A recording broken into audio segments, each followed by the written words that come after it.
Hi, இந்த video வந்து ஒரு ப்ராப்ளம் சால்விங் வீடியோவாக இருக்க போகிறதில்ல. இன்ஸ்டெட் இது வந்து ஒரு டவுட் கிளாரிஃபையிங் செஷனாக தான் இருக்க போகுது.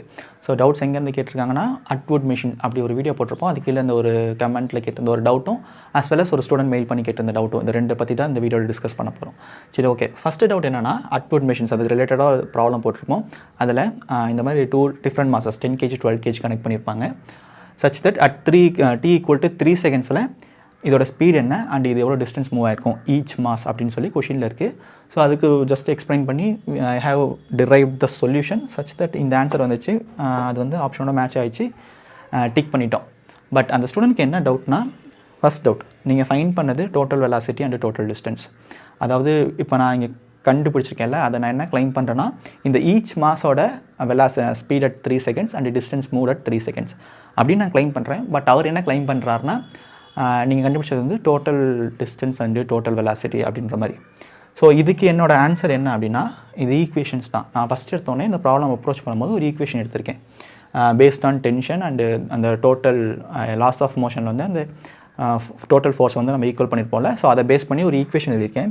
இந்த ஈக்குவேஷனில் நீங்கள் பார்த்தீங்கன்னா, இந்த 10 kg அப்படின்றத நம்ம ஸ்மால் எம்மாக கன்சிடர் பண்ணிட்டு ஸ்மால் எம் போட்டுட்டு ஏ அப்படின்றது இங்கே மென்ஷன் பண்ணியிருப்பேன். ஸோ இந்த இடத்துல ஏ எதுக்குன்னா, acceleration of the small mass. So இந்த 10 kg மாஸோட ஆக்சலரேஷன் என்ன அதுதான்.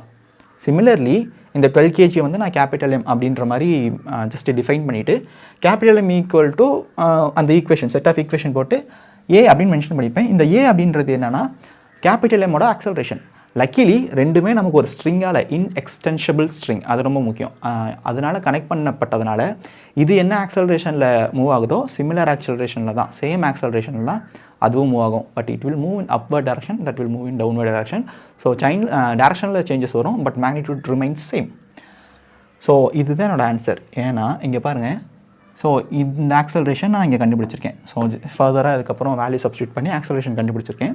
அந்த ஆக்சலரேஷனை நான் ஈக்குவேஷன் ஆஃப் மோஷனில் சப்ஸ்டியூட் பண்ணும்போது இந்த பர்டிகுலர் ஆக்சலரேஷனுக்கு என்ன வெலாசிட்டி என்ன டிஸ்பிளேஸ்மெண்ட் அப்படி தான் கிடைக்கும்.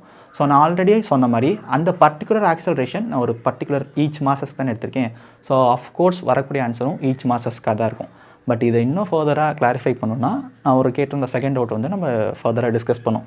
என்னென்னா, சார் அது எப்படி மாஸ் வேரி ஆகுதுல்ல, so each mass velocity change ஆகும்ல சார் அப்படின்னா, ஓகே, டு பி ஹானஸ்ட் எனக்கும் நான் 12th ஸ்டாண்டர்ட் படிக்கும்போது இந்த டவுட் இருந்துச்சு. இதுக்கு ஆன்சர் என்ன அப்படின்னா, நம்ம ஈக்குவேஷன்ஸ் ஆஃப் மோஷன்ஸ் தான். ஈக்குவேஷன்ஸ் ஆஃப் மோஷனில் நீங்கள் பார்க்கும்போது v equal to u + at, s equal to ut + ½ gt², v² equal to u² ± 2as. So இதெல்லாம் பார்க்கும்போது இதில் இந்த ஈக்குவேஷனில் எதுலேயுமே மாஸ் டிபெண்டன்ட் கிடையாது. அதாவது ஒரு பர்டிகுலர் ஆக்சலரேஷனில் ஒரு ஆப்ஜெக்ட் மூவ் ஆகுது, ஸ்டார்ட் ஃப்ரம் ரெஸ்ட் அப்படின்னா at t equal to t seconds இருக்கும்போது whatever the mass the velocity will be same only. சின்ன மாஸ் ஒரு பர்டிகுலர் குட்டி மாஸ் வந்து அதே ஆக்சலரேஷனில் போகுது. ஒரு t ஈக்குவல் டு 3 செகண்ட்ஸில் என்ன வெலாசிட்டின்னு நீங்கள் கன்சிடர் மெஷர் பண்ணுறீங்களோ same will be for a large mass. ஒரு காருக்கும் ஒரு லாரிக்கும் நீங்கள் மெஷர் பண்ணும்போது சேம் தான் வரும். ஏன்னா ஆல்ரெடி சொன்ன மாதிரி equation of motion does not depend on மாஸை டிபெண்ட் பண்ணி இருக்காது. பட் இவர் சொன்ன ஸ்டேட்மெண்ட் எந்த இடத்துல வேலிடாக இருக்குன்னா, ப்ரொவைடட் தட் நீங்கள் ஒரு ஃபோர்ஸ் தரீங்க இல்லை ஒரு மொமெண்டம் தரீங்க அப்படின்னா தான். ஏன்னா நமக்கு ஃபோர்ஸ் அண்ட் மொமெண்டமில் தான் மாஸ் டிஃபரன்ஸ் இருக்கும். So F equal to ma, மொமெண்டம்னா P equal to mv. So இந்த இடத்துல நீங்கள் ஒரு பர்டிகுலர் மொமெண்டம் தரீங்க அப்படின்னா ஸ்மால் மாஸ் லார்ஜ் வெலாசிட்டியில் மூவ் ஆகும், லார்ஜ் மாஸ் ஸ்மால் வெலாசிட்டியில் மூவ் ஆகும். ஸோ அந்த இடத்துல தான் நமக்கு வேரியேஷன் வருமே தவிர இந்த இடத்துல நம்ம வந்து சேம் ஆக்சலரேஷன் தான் தரோம். ஸோ அந்த இடத்துல நமக்கு வந்து வேரியேஷன் வராது. irrespective of the quantity of the mass the object will be in the same value. So அதுதான் நான் ப்ரொவைட் பண்ணக்கூடிய டவுட்ஸ்க்கு ப்ரொவைட் பண்ணக்கூடிய ஆன்சர். ஸோ நான் என்ன டிஃபைன் பண்ணியிருக்கேன்னா இல்லையான்றதை கமெண்ட் செக்ஷனில் சொல்லுங்கள். சரி, ஓகே, ஃபைன். ஐ ஹோப் நான் அது வந்து சொல்லிட்டேன் அப்படின்னு நினைக்கிறேன். செகண்ட் டவுட் என்னென்னா, ஒரு பீட் ஸ்டோன் பிரிட்ஜ் மாதிரி ஒரு சம், அதில் வந்து டயோடும் ரெசிஸ்டன்ஸும் இன்வால்வ் ஆகிருக்கும். ஐ கெஸ் அதுதான் நினைக்கிறேன். அந்த வீடியோவில் ஒரு டுவர்ட்ஸ் த லாஸ்ட் வந்து ஜஸ்ட் ஒரு 2 ப்ராப்ளம்ஸ் வந்து டிஸ்கஸ் பண்ணியிருப்போம். ஸோ அதுக்கு ரிலேட்டடான ஒரு டவுட் தான். So diode has it own resistance. சரி, ஓகே. ஸோ மேபி அந்த வீடியோவில் என்னால் அவ்வளோ இன்ஃபர்மேஷன் தான் சொல்ல முடிஞ்சதுனால என்னால் அவ்வளோதான் சொல்ல முடிஞ்சது. பட் டயோடோட ரெசிஸ்டன்ஸ் அப்படின்னு நம்ம பேசும்போது it is not a small thing. அது வந்து ஒரு சின்ன விஷயம் கிடையாது. ஏன்னா டயோடுக்கு வந்து ஃபார்வர்ட் பயாஸில் ஒரு ரெசிஸ்டன்ஸ் இருக்கும், ரிவர்ஸ் பயாஸில் ஒரு ரெசிஸ்டன்ஸ் இருக்கும். எக்ஸாம்பிள் சொல்கிறேன். ஒரு ஐடியல் டயோடுனா நத்திங், அதுக்கு வந்து ஒரு பேரியர் பொட்டன்ஷியல் அப்படின்றது இருக்காது. ஜஸ்ட்டு ஃபார் த ஐடியலாக இருக்கும்ல, ஸோ அதனால் சும்மா ideal student, ideal gas, ideal PV equal to nRT. But நீங்கள் ஃபிசிக்கலாக இருக்கக்கூடிய எந்த கேஸுக்கும் நீங்கள் PV equal to nRT obey ஆகுமானா ஒபே ஆகாது. சிமிலர்லி இந்த ஐடியல் டயோடுக்கும் ஒரு கண்டிஷன் இருக்குது. என்னென்னா ஃபார்வர்ட் பயாஸில் இட் ஹேஸ் 0 ரெசிஸ்டன்ஸ், ரிவர்ஸ் பயாஸில் இட்ஸ் ரெசிஸ்டன்ஸ் இஸ் இன்ஃபினிட்டி. ஏன்னா ரிவர்ஸ் பயாஸில் இது வந்து கரண்ட் அலோவ் பண்ணாதில்ல, ஸோ அதனால் ரெசிஸ்டன்ஸ் இன்ஃபினிட்டி. ஃபார்வர்ட் பயாஸில் எப்படி இருக்கும், அது வந்து ஒரு ஷார்ட் சர்க்யூட் மாதிரி இருக்கும், அதனால் ரெசிஸ்டன்ஸ் வந்து 0. ஸோ பட் நமக்கு ப்ராக்டிக்கலி நம்ம ஒர்க் பண்ணக்கூடிய டயோடு எதுவுமே ஃபார்வர்ட் பயாஸில் 0 ரெசிஸ்டன்ஸாக இருக்காது. It have some small value. So அதனால தான் நான் இந்த இடத்துல ஒரு ஸ்மால் ரெசிஸ்டன்ஸ் போட்டிருப்பேன் along with that barrier potential. And reverse பயாஸில் ரெசிஸ்டன்ஸ் இன்ஃபினிட்டியானா கிடையாது, but it will be a large number, ஒரு நம்பர் இருக்கும், ஒரு டிஃபைன் நம்பர். ஸோ அதை பேஸ் பண்ணி வி கேன் கன்க்ளூட். அண்ட் இது மாதிரி ஒரு டயோடு கொடுத்துட்டு அதோட ரெசிஸ்டன்ஸ் வேல்யூ 2 ohm 4 ohm அப்படின்றது டிஃபைன் பண்ண முடியாது. ஏன்னா எகெயின் ஃபார்வர்ட் பயாஸ்லேயும் நமக்கு 2 டைப்ஸ் ஆஃப் ரெசிஸ்டன்ஸ் இருக்குது, static resistance, dynamic resistance. But ஏன் இதெல்லாம் நான் சொல்கிறேன்னா, பட் இது உங்களுக்கு தேவையில்லை. பட் இதெல்லாம் வந்து ஹையர் ஆர்டர் ஆஃப் திங்கிங். நீங்கள் பேச்சுலர்ஸ் மாஸ்டர்ஸ் ஃபிசிக்ஸில் படிக்கிறீங்க, இல்லை ட்ரிப்ளி படிக்கிறீங்க அப்படின்னா, so there only you will get to know about these things. So அங்கே தான் நீங்கள் வந்து இதை படிப்பீங்க. பட் ஜஸ்ட் அவங்க டவுட் கேட்டாங்க, ஸோ அந்த டவுட் மெனி ஸ்டூடெண்ட்ஸ் இருக்கும். ஸோ ஜஸ்ட் கிளாரிஃபை பண்ணுறேன். அண்ட் இன்னொரு முக்கியமான விஷயம் என்னென்னா, இந்த I ஈக்குவல் டு V/R அப்படின்னு அவங்க மென்ஷன் பண்ணியிருக்காங்களே, that won't be there.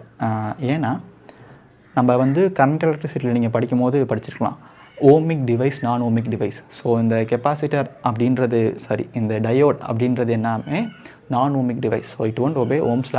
But already சொன்ன மாதிரி லைக் இது மாதிரி ஒரு டிஃபைன்டு வேல்யூ வந்து we can provide to a diode. சரி, ஓகே. பட் இங்கே எனக்கு கொஞ்சம் டிஸ்கஷன் பண்ண வேண்டியது இருக்குது. என்னென்னா, இங்கே பாருங்கள், இந்த இடத்துல 2 டயோடுமே ஃபார்வர்ட் பயாஸ். ஸோ இது வழியாக ஜஸ்ட் ஒரு கரண்ட் ஃப்ளோ ஆகும் இதில். ஸோ இதுக்கு வந்து ஒரு டெஃபனைட் கரண்ட் வேல்யூ இருக்கும், அது வந்து ஓகே ஃபைன். பட் நமக்கு அது வந்து என்னன்னு தெரியாது. ஸோ உங்களுக்கு இன்ட்ரெஸ்டாக இருந்தால் நான் அதுக்கு வந்து ஒரு ஃபார்முலா ப்ரொவைட் பண்ணுறேன். I equal to I0 e power V/eta into KBT. Okay, of course இந்த இடத்துல ஒரு E வரும், -1. ஸோ இந்த இடத்துல அந்த V அப்படின்னு இருக்குல்ல, அதுதான் நீங்கள் அந்த டயோடுக்கு அக்ராஸாக அப்ளை பண்ணக்கூடிய வோல்டேஜ். இந்த ஈட்டா அப்படின்றது ஒரு மேனுஃபேக்சரிங் கான்ஸ்டன்ட். அது வந்து ஜெர்மனியத்துக்கு 1ஆகவும் சிலிக்கானுக்கு 2ஆகவும் இருக்கும். அண்டு KB அப்படின்றது போல்ட்ஸ்மேன் கான்ஸ்டன்ட், T அப்படின்றது டெம்பரேச்சர், Eன்றது நத்திங், எலக்ட்ரானிக் சார்ஜ். ஸோ இந்த Eன்றது எக்ஸ்பனன்ஷியல் டேர்ம். அந்த I0 அப்படின்றது என்னென்னா ரிவர்ஸ் சேச்சுரேஷன் கரண்ட். நம்ம ரிவர்ஸ் பயாஸில் பார்க்கும்போது இப்படி ஃப்ரண்ட்டில் கரண்ட் போகும், இந்த இடத்துல ஒரு ஸ்மால் கரண்ட் இருக்கும்ல, ஸோ இதுதான் ரிவர்ஸ் சேச்சுரேஷன் கரண்ட். இந்த ஸ்மால் கரண்ட் இருக்குல்ல, அதான் ரிவர்ஸ் சேச்சுரேஷன் கரண்ட். ஸோ இதெல்லாம் போட்டால் உங்களுக்கு ஒரு ஆன்சர் கிடைக்கும், அதுதான் கரண்ட் ஃப்ளோ த சர்க்யூட். ஸோ இப்படி தான் ஒரு டயோடு வழியாக என்ன கரண்ட் போகுது அப்படின்றத கண்டுபிடிக்கலாம். அண்ட் ஆஃப்கோர்ஸ் இந்த கண்டிஷனில் ஒரு I எக்ஸிஸ்டாக இருக்கும், பட் அந்த I can be given by this relation. இந்த செகண்ட் கேஸில் அவங்க I ஈக்குவல் டு 10/4னு போட்டிருக்காங்க. Here I equal to 0. ஏன்னா இந்த இடத்துல நமக்கு 2 டயோடு ரிவர்ஸ் பயாஸில் இருக்குது. ஸோ கண்ணை மூடிட்டு வீக்கெண்ட் போட்டுடலாம். ஸோ அவங்களுமே இந்த இடத்துல 0ன்னு போட்டிருக்காங்க. So it is appreciable. So இந்த இடத்துல எகெயின் ஒன் ஆஃப் த டயோடும் ரிவர்ஸ் பயாஸில் இருக்குது. ஸோ இந்த இடத்துல வந்து இது ஓப்பன் சர்க்யூட் ஆயிரும். ஸோ சர்க்யூட் ஓப்பன் சர்க்யூட்டாக இருக்கிறதுனால கரண்ட் வந்து ஃப்ளோ ஆகாது. ஸோ இந்த கேஸ்லையுமே I ஈக்குவல் டு 0. ஸோ இந்த கேஸ்லேயே அகெயின் ஒரு டயோடு வந்து நமக்கு ரிவர்ஸ் பயாஸில் இருக்குது. So I equal to 0. So அவங்களும் மென்ஷன் பண்ணியிருக்காங்க. நைஸ். ஸோ இந்த கேஸில் பார்த்தீங்கன்னா இந்த டயோடு வந்து ரிவர்ஸ் பயாஸில் இருக்குது. ஸோ இது வழியாக கரண்ட் போகாது, it will be open circuit. So just இது வழியாக மட்டும் கரண்ட் போகும். ஸோ அது வழியாக என்னென்னு போட்டுக்கலாம். பட் நான் சொல்கிறேன், இந்த மாதிரி நான் படித்தது கிடையாது. ஒரு டயோடுக்கு ஒரு ப்ராப்பர் ரெசிஸ்டன்ஸ் வேல்யூ டிஃபைன் பண்ணி, அண்டு நானும் அந்த வீடியோவில் வந்து ஜஸ்ட் ஃபார் த அவங்களுக்கு பெட்டர் அண்டர்ஸ்டாண்டிங்காக இந்த ஈக்குவலன்ட் டயக்ராம் போட்டிருக்கேன். பட் இந்த ஈக்குவலன்ட் டயக்ராம் உண்மை தான். பட் இந்த ரெசிஸ்டன்ஸ் அப்படின்னு போட்டிருக்கேன்ல, அதுக்கு ஒரு டெஃபினைட் வேல்யூ கிடையாது. காரணம், there are 2 types of resistance in forward bias itself, static resistance, dynamic resistance. So I hope எல்லா டவுட்டும் நான் கிளாரிஃபை பண்ணிட்டேன் அப்படின்னு நினைக்கிறேன். நாளைக்கு ரே ஆப்டிக்ஸ்லேருந்து ஒரு வீடியோ டிஸ்கஸ் பண்ணலாம். தேங்க்யூ.